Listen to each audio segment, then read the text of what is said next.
Very good evening to all. Thank you for your nice welcoming words. Thank you. So I limit my talk to the brotherhood point of view, vocation promotion for brotherhood and challenges, today's challenges to consecrated life.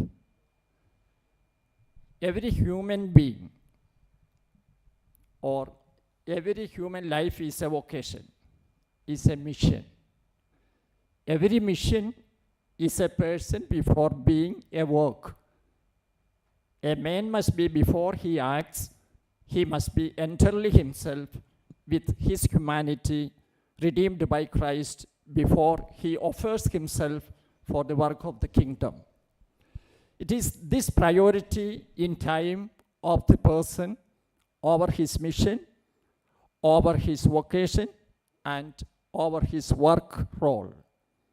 For the sake of brevity, I have chosen to limit the subject of this talk to those men who have been called to be brothers.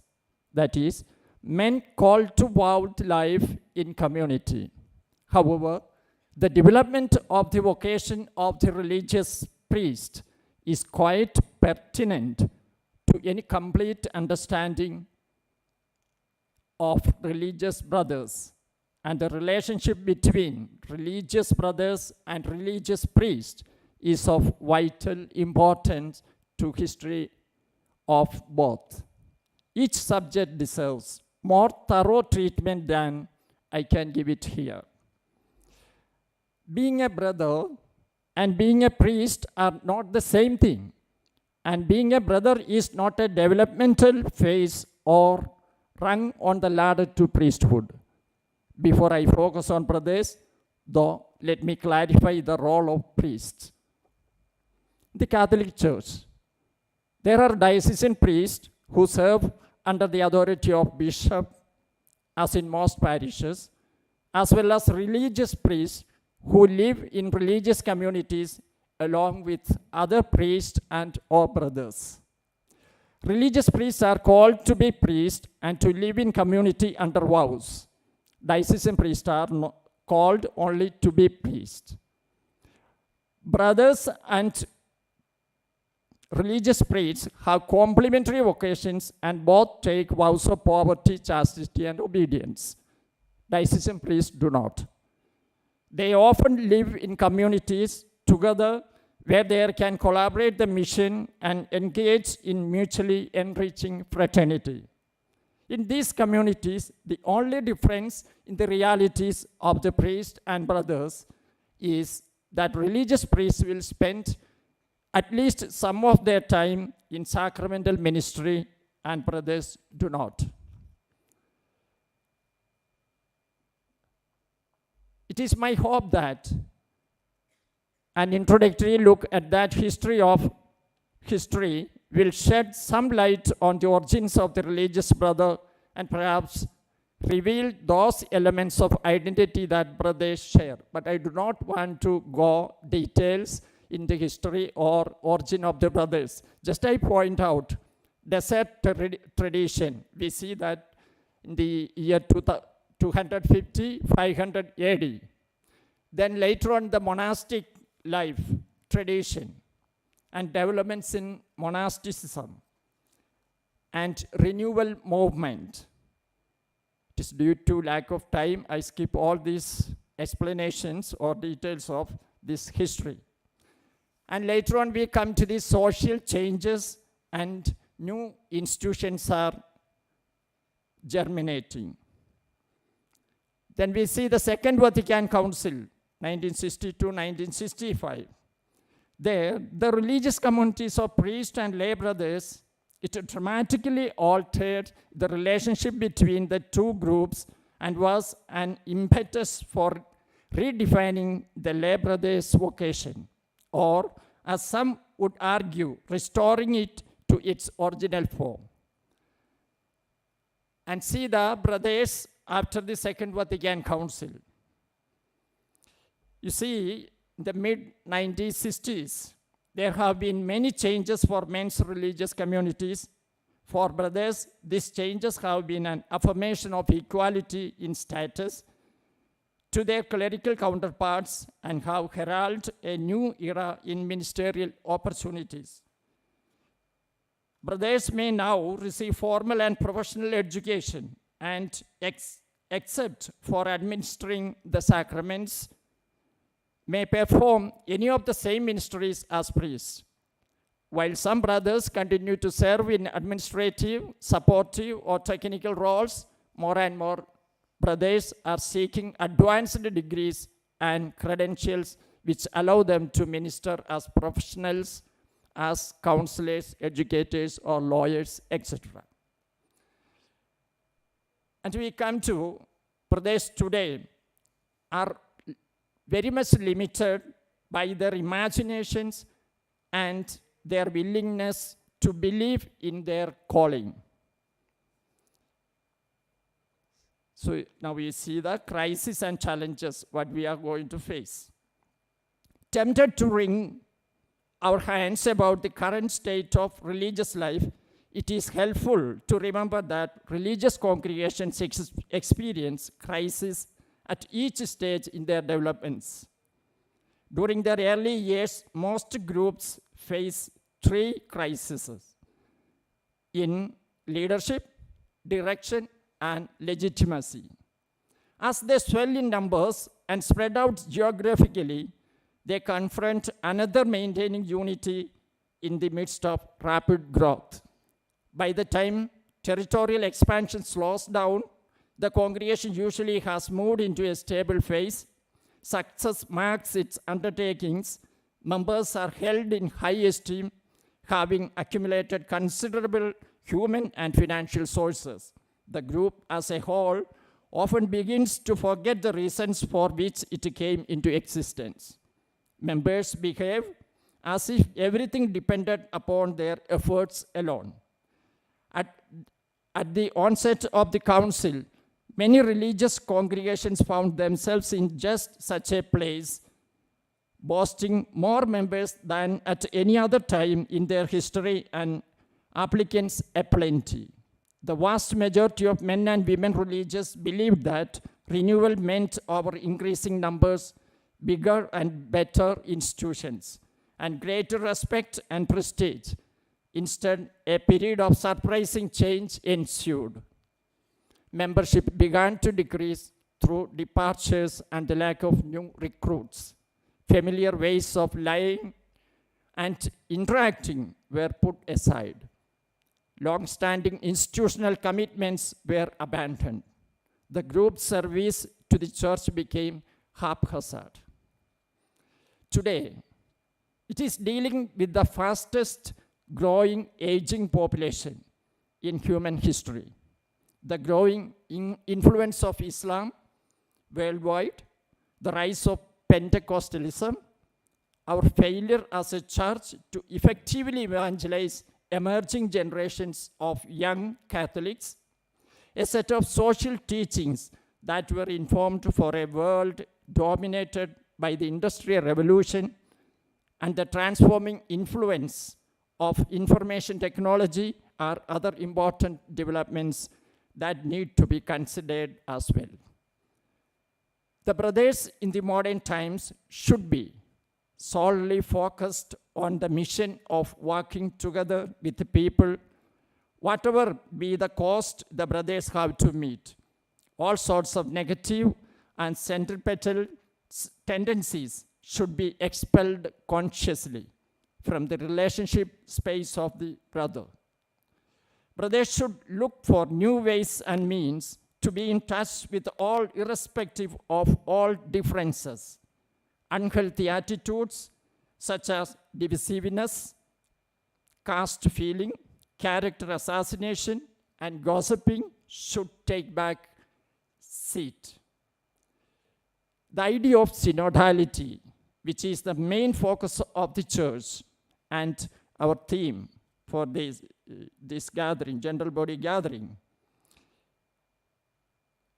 will not take root the mature unless brothers deliberately choose to rise above the trivial and focus on building up of brothers of Christ.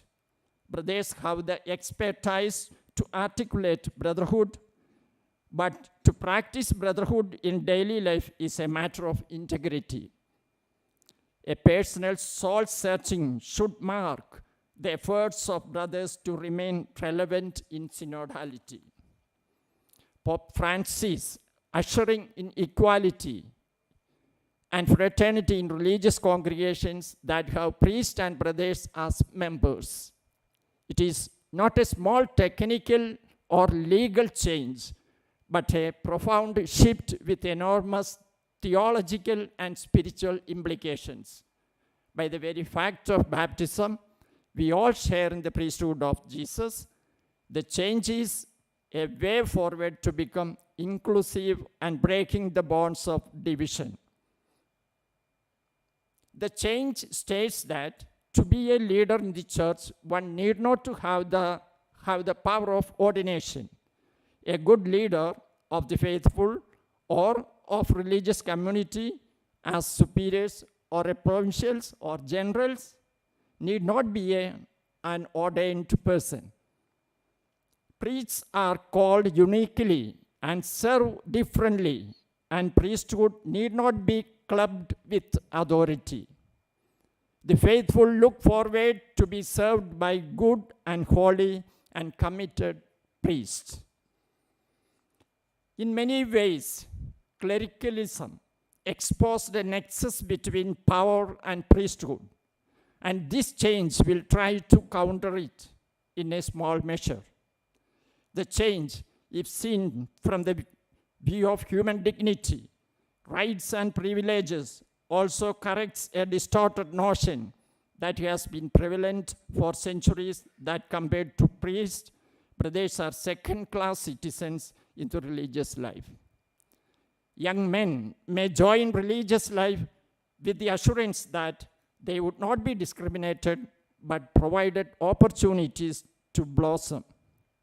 The Indian religious leaders would not set aside the change with lame excuses, such as our Indian culture is different, our people are not ready for this.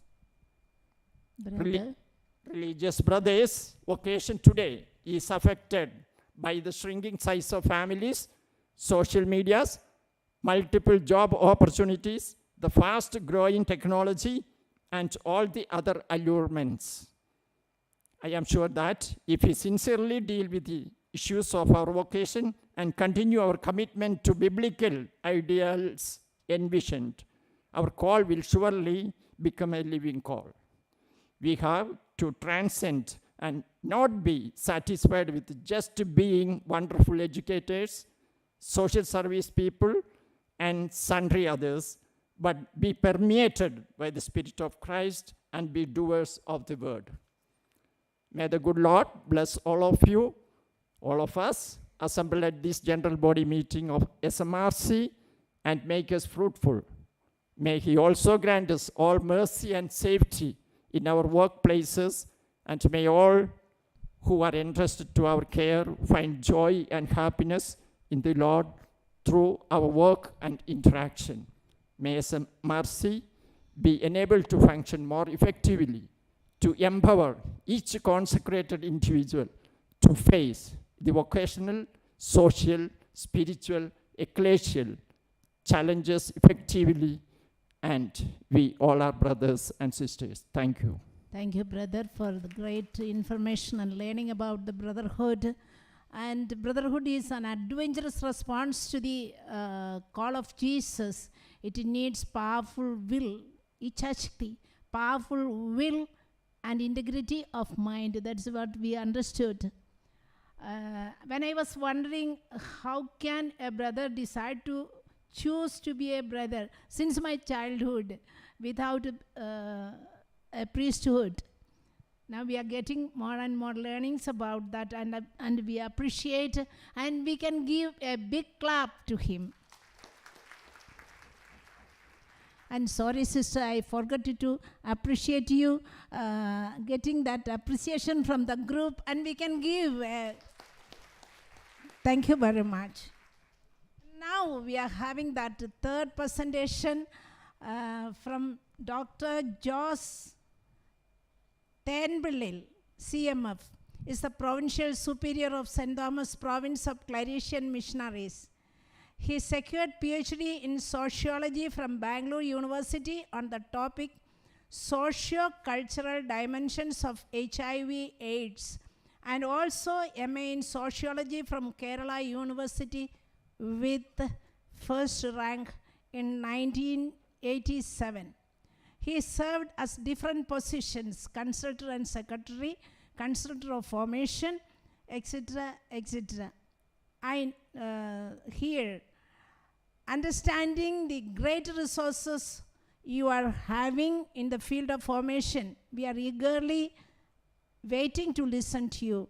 Father, welcome.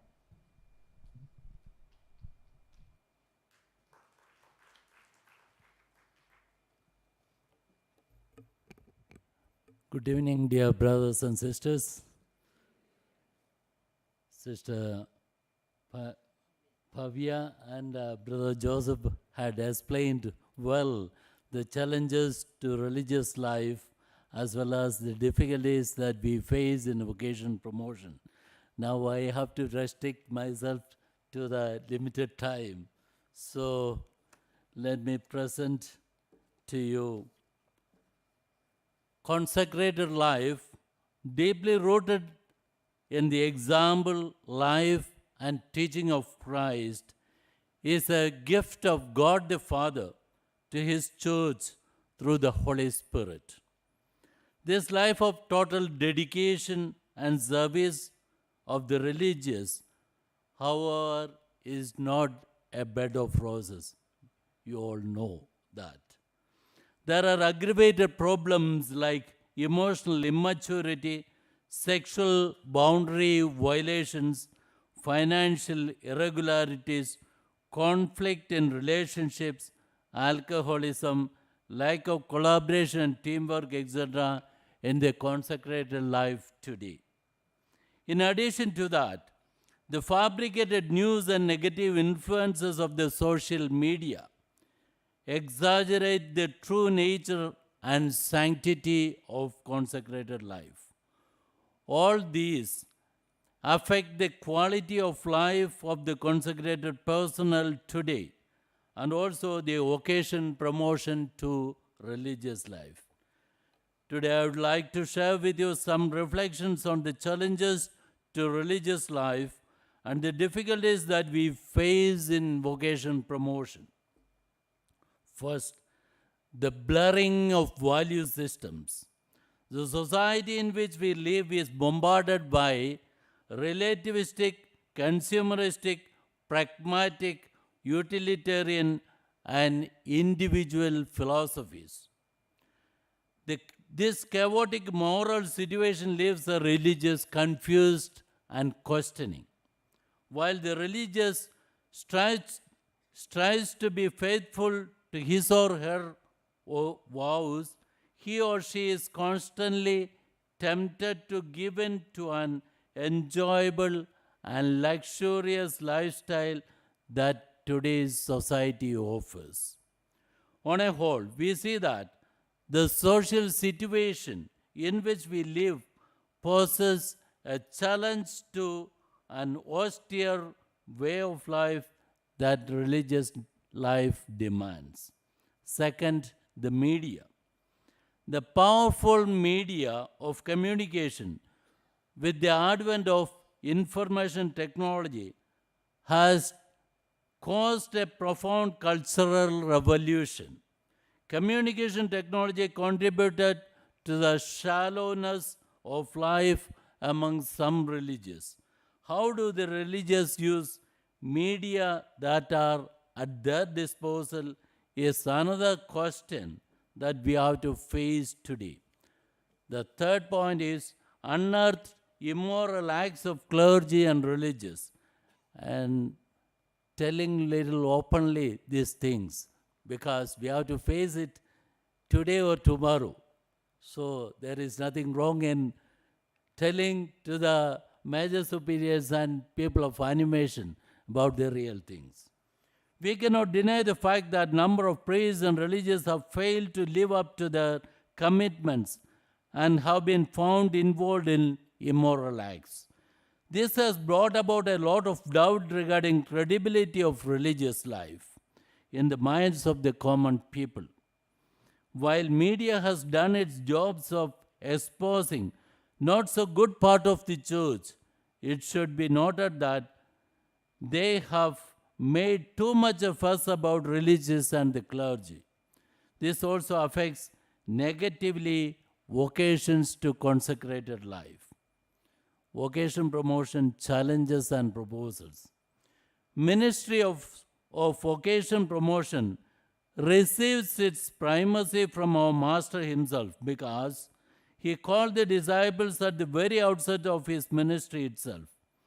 Vocation to priesthood and consecrated life is so vital for the church that utmost care shall be paid in fostering genuine vocations. The changing time demands incorporation of creative and innovative measures in this ministry. The traditional way of vocation promotion, which was practiced by all the congregations, was visiting the students of class 10 and 12 in the schools and Sunday schools and getting their contact numbers and being in touch with them and their parents. Then invite the students for the Come and See program, followed by discernment retreat and selection camp. This method was challenged during the years of COVID-19 pandemic. The chances to meet the students in parishes and schools were reduced and were sometimes impossible. The post-COVID scenario has totally changed and calls to adapt new methods. The pandemic has left on a great majority of our younger generation indelible imprints of negativism and enslaved to screen addiction. The attitude of students greatly depends upon the faith formation in the families. Some observations help us to understand the difficulties in vocation promotion. First, the nuclear family, the reduced number of children in the families, migration of families, multiple career focus and choices by the students, change in the social scenario, etc., seriously affects the vocations. Second, there is a decline of role models among priests and consecrated people. Third, broken families, wrong motivations. Fourth, restrictions implemented by some dioceses, and especially negative remarks from the parish priests. Example, students who willfully wanted to be missionaries are asked to join dioceses. In such cases, students neither choose diocesan priesthood nor to religious life. Fifth, unhealthy competition in the field of vocation promotion among the religious congregations offering high-tech facilities. Sixth, there is an influence of secularism, misguided attractions, and lack of motivation. Seventh, there is a lack of concern for a global vision and mission of the church. Vocation awareness should be developed through parish and school structures, and the youth should be invited to interact with the parish priest for discussions about vocation. Best practices in vocation ministry. There are a number of best practices for vocation promotion. First, having a full-time vocation director who is supported by a team and resources, like using social media platforms, especially web pages and sites and other online presence, offering discernment programs and other opportunities for potential candidates to meet members and learn about the institute. Second, targeting college students and young adults, as well as elementary and high school students, to expose them to the possibility of religious life and inform them about the institute. Third, accompaniment and youth ministry. At the universal level, religious highlight the crucial need for personal accompaniment of the youth to help potential candidates to discern their vocations. There is an increasing need to imagine creative ways to integrate vocation promotion with youth ministry so that we can better share the spiritual exercises with the young and assist them to discern if God is calling them to religious life.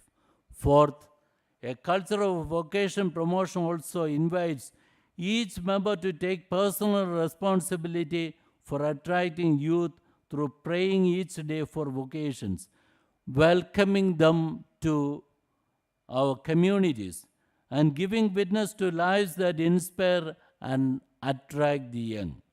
Fostering such a culture goes far beyond the work of vocation promoters alone. It depends much on the major superiors as well as each communities, especially in members of each community has to take the interest in promoting vocations. Our strength and hope when we do the ministry of vocation promotion is that God is the protagonist who calls and guides a person to the priesthood and religious life. You did not choose me, but I chose you. John 15:16. Therefore, we place the result of the ministry to the providence of the Lord of the harvest. When there are priests and religious who live true to the vocation they have received in the church, that itself will get vocation. Witnessing life has always been a great strength in generating vocation. Disciples beget disciples. If more married couples, priests, religious, and faithful begin to take discipleship seriously, there won't be decline in vocations, because ultimately our problem related to vocation is a lack of discipleship. The solution to this problem is so fundamental that it is often overlooked. But the remedy is as old as the gospel itself. If we, as Christ Church, take the call to discipleship and evangelization more seriously, the vocation promotion will become easy. Let us try for that and pray for that. All the best. Thank you very much, Father. You have given the challenges and proposals. You have listed it, and it has really a reality face. That's what we could sense it. And we can give him a great big hand, appreciating his hard work. Now it is our turn.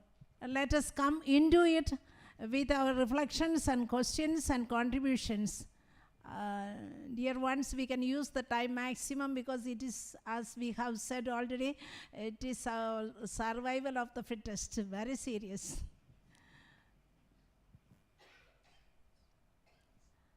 Now we are having 10 minutes more and we can use it maximum. So come forward.